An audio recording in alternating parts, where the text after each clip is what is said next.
les Benzaïd, vous imaginez les peuples, voilà la force en fait des peuples. Les peuples ont réussi en fait à faire quelque chose de magnifique, c'est-à-dire le fait de se déplacer, le fait de faire cet effort, en fait ils étaient courageux, déplacer en Égypte pour casser le blocus, c'est quelque chose d'extra, de merveilleux, parce que ces peuples n'ont pas accepté de rester, de regarder tous les dictats qui étaient là et qui ne faisaient rien. Pour certains, ils commentaient, d'autres, ils vivaient en fait dans le rêve et dans la propagande qui est à deux mains, et d'autres, en fait, qui étaient là, en fait, à jouer, en fait, au contraire, à jouer, en fait, sur les mots, et d'autres à essayer de fabriquer une histoire qui est inexistante, et d'autres, pour des objectifs politiques, quelquefois, ils changent leur discours, mais quand la réalité les attrape, comme Macron, Macron, vous avez vu, Macron, il y a quelques jours, il parlait en fait de l'État palestinien, les deux États, et tout de suite, là il a fait marche arrière, et il est prêt à soutenir un sanguinaire. Au lieu de dire stop à la guerre, nous voulons la paix, parce que nous sommes des humanistes, et les humanistes n'acceptent pas la guerre.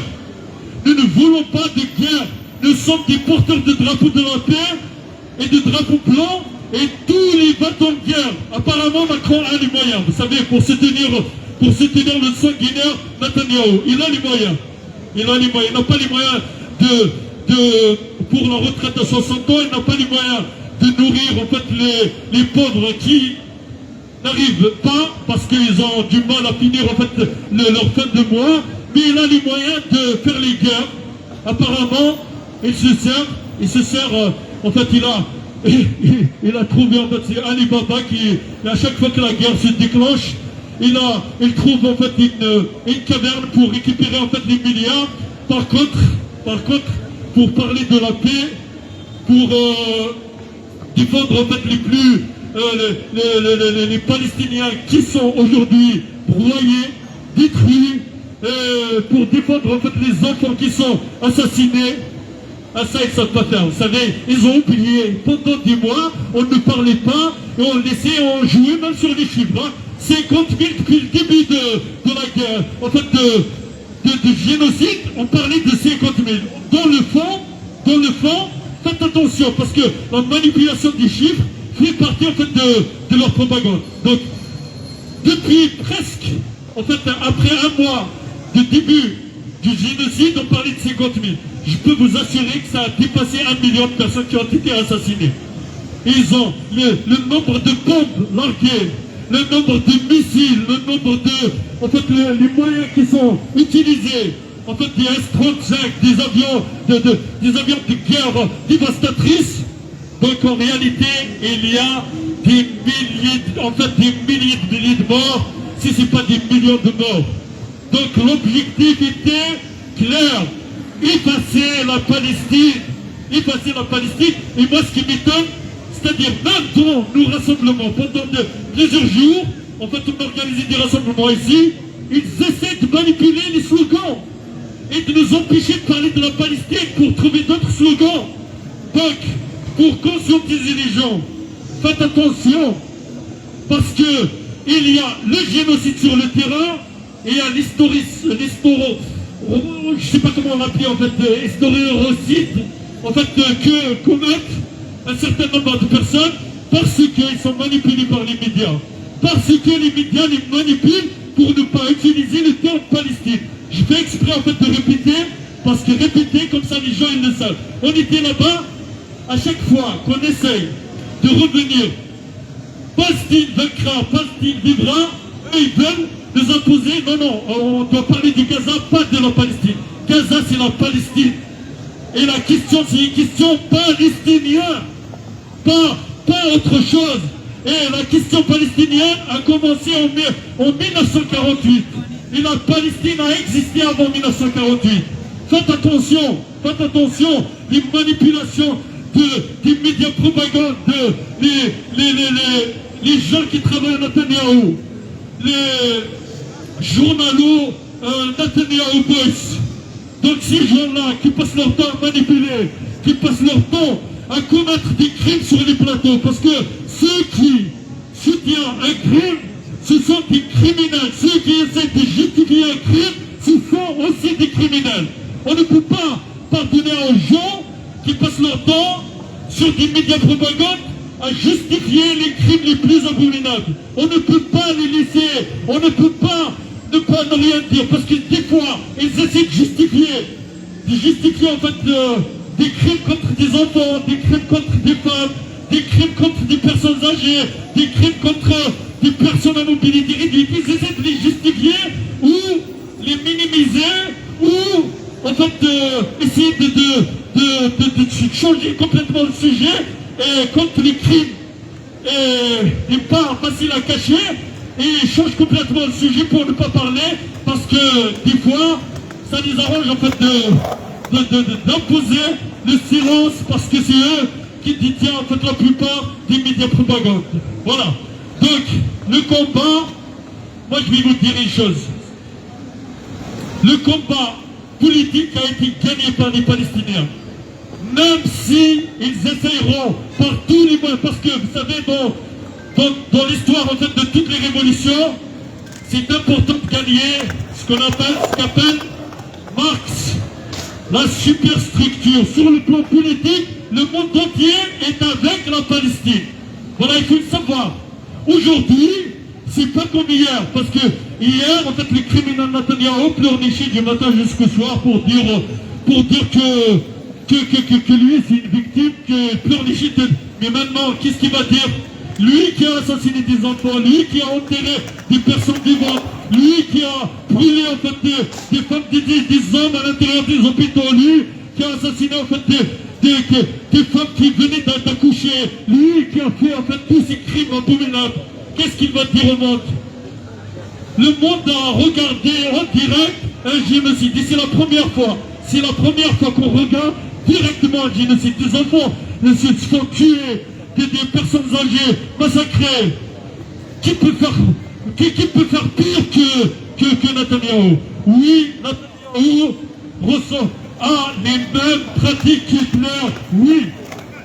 Netanyahu, oui, il est comme Hitler, comme le fasciste en Italie, Mussolini, et comme tous les criminels qui ont commis les crimes les plus abominables. Oui, Netanyahu a commis des crimes abominables.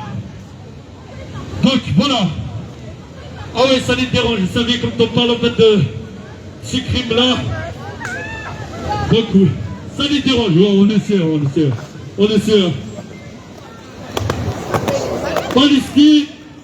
Palestine restera debout. Palestine a gagné la bataille sur le plan politique et Palestine se libérera parce que le droit du peuple palestinien à disposer de lui-même, le droit du peuple palestinien à vivre en paix, le droit du peuple palestinien à vivre comme tous les peuples du monde, c'est un droit. Et aujourd'hui, Netanyahu et l'armée de Sahel nous ont montré toutes les cruautés, toutes les violences, toutes sortes de violences, tout type de violences que vous n'avez jamais vues. C'est normal, vous savez, les S-35 qu'on utilise en fait, les armes des États-Unis, en fait, les derniers avions en fait dévastateurs, les derniers missiles destructeurs, les dernières bombes qui tuent des milliers de civils. On ne peut pas pardonner ça. Ça c'est un crime, oui, parce que ça dérangeait la dame, mais Hitler faisait exactement la même chose. Voilà, nous, on n'a pas, en fait, on ne peut pas dénoncer d'un côté le fascisme criminel d'Hitler. C'est exactement la même chose que fait Netanyahu. Il tue des Palestiniens parce qu'ils sont Palestiniens. Il tue des Palestiniens parce qu'ils veulent rester en fait sur leur territoire. C'est comme s'ils n'ont pas le droit de rester sur leur territoire. Moi je le dis, je le répète, il y a deux jeunes juifs qui sont passés nous voir ici je leur ai expliqué que les Palestiniens n'ont jamais utilisé avant 48 la violence contre les Juifs qui se trouvaient là-bas. Et les trois religions vivaient en paix. Si les sionistes qui voulaient voler les terres, qui massacraient des personnes, qui chassaient les gens en fait, de leur village, qui faisaient en fait tout pour ne pas laisser les Palestiniens vivre en paix, c'est eux les responsables. C'est eux qui ont créé la guerre. Et c'est eux qui ont crié. Vous savez, je vais vous dire une chose. Ils ne vivront jamais en paix. Pourquoi? Parce qu'il y a tout le temps un doute permanent dans leur tête de guerre et de... Donc, est-ce que c'est une vie, ça? Ça, c'est une vie? Non, c'est pas une vie. En fait, le fait de vivre dans le doute permanent et dans la guerre sans fin, c'est pas une vie. Le choix des sionistes, c'est un choix destructeur, même pour leur propre population. Donc, il est destructeur à tout le monde. Personne ne vivra en paix et il y a tout le temps le doute permanent d'une guerre, d'une bombe qui va s'exploser et d'insécurité. Donc, le choix que aussi les Européens ont fait, parce que les Européens en fait, pendant la Deuxième Guerre mondiale, vous savez ce qui s'est passé. Donc, ils voulaient en fait se débarrasser d'un problème. Donc, il faut trouver un moyen pour où placer en fait les populations qu'ils ont eux-mêmes massacrées. Donc ça, c'est une réalité historique. C'est une réalité historique. Je ne sais pas comment ils vont nous dire aujourd'hui, on aime tel... En fait, nous, on va défendre Netanyahou alors qu'ils l'ont chassé. Avant, ils l'ont chassé. Donc, il y a un souci, non? Il y a un problème, en fait, sur le plan historique, il y a un problème. On ne comprend pas. C'est-à-dire, d'un côté, on chasse et on tue, et de l'autre côté, on va défendre. Non, en fait, au contraire, eux, ils défendent Netanyahou, tout simplement parce qu'ils le veulent, en fait, de l'autre côté, ils ne le veulent pas, en fait, sur leur territoire. Donc, c'est ça la réalité des choses. C'est ça la réalité, parce que la Grande-Bretagne, oui, a aidé les Netanyahou Boys à détruire, en fait, la Palestine, dans le but, en fait, de les chasser aussi. Donc, cette histoire, en fait, d'amour qu'ils essaient, en fait, de vendre n'existe pas. C'est un grand mensonge. C'est un grand mensonge. Donc, voilà pourquoi eux, ils voudront nous imposer la guerre. Nous, on va faire tout pour imposer la paix. Eux, ils vont essayer de faire tout pour nous imposer le sang. Nous, on va leur imposer la fraternité. Eux, ils feront tout pour nous imposer les assassinats. Nous, on va leur dire que, en fait, on leur imposera la vie, parce que la vie est plus forte que tout. Eux, ils vont vouloir nous imposer toutes sortes de crimes, les missiles, les chars et les kachikov. Nous, on leur dira que, en fait, les peuples veulent vivre ensemble, et les peuples ne veulent pas de guerre, et les peuples veulent rester en paix, vivre les révolutions, et on va le dire ensemble, comme ça les dérangera. Free Palestine! Free Palestine! Free Palestine! Free Palestine! Free Palestine! Palestine vivra, Palestine vaincra, Palestine vivra! Palestine vivra! Palestine vivra! Palestine vivra! Palestine vivra! Palestine vaincra! Palestine vivra! Donc, je reviens en fait sur le régime totalitaire d'Alger qui a Tahya, Tahya, Palestine!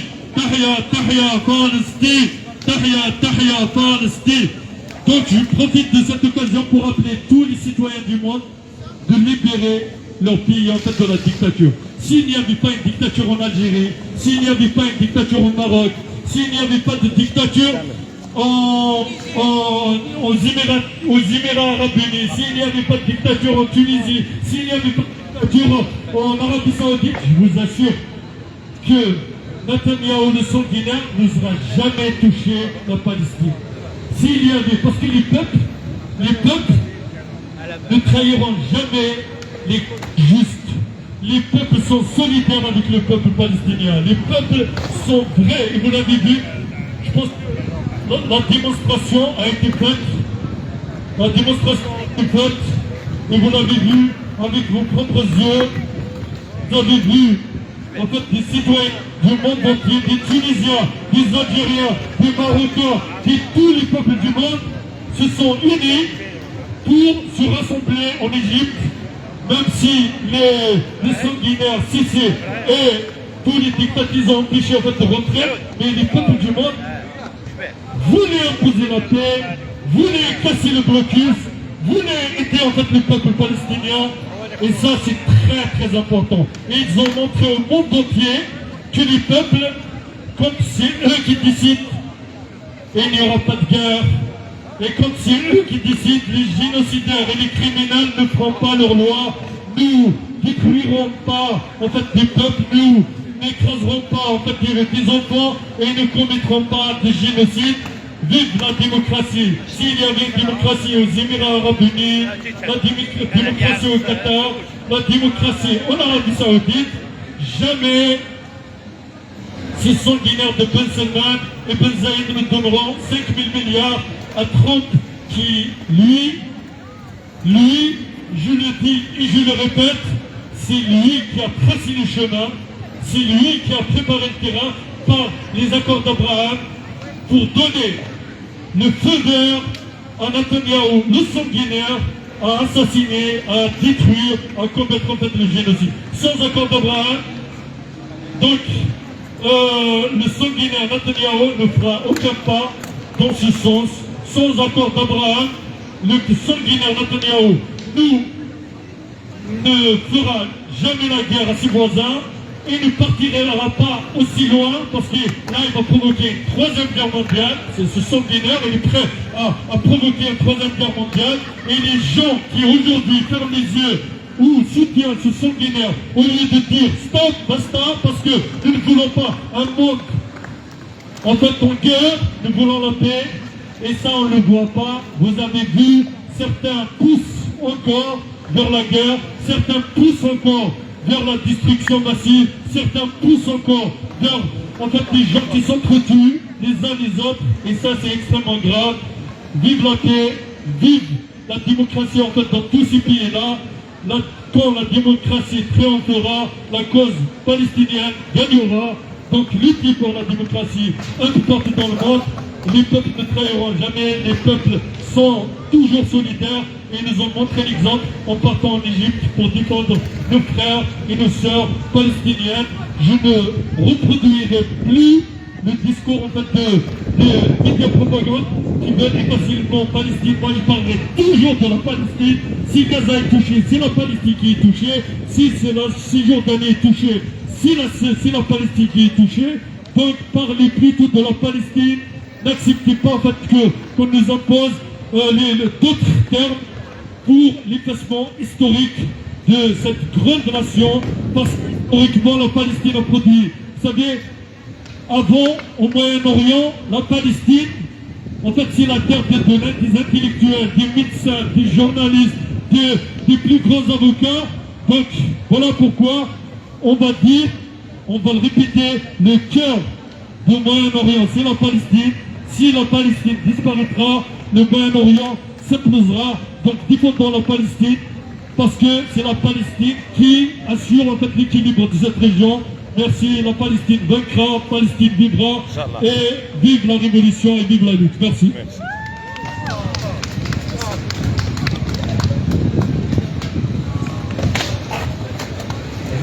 Merci, Tahar. Arrête ou là?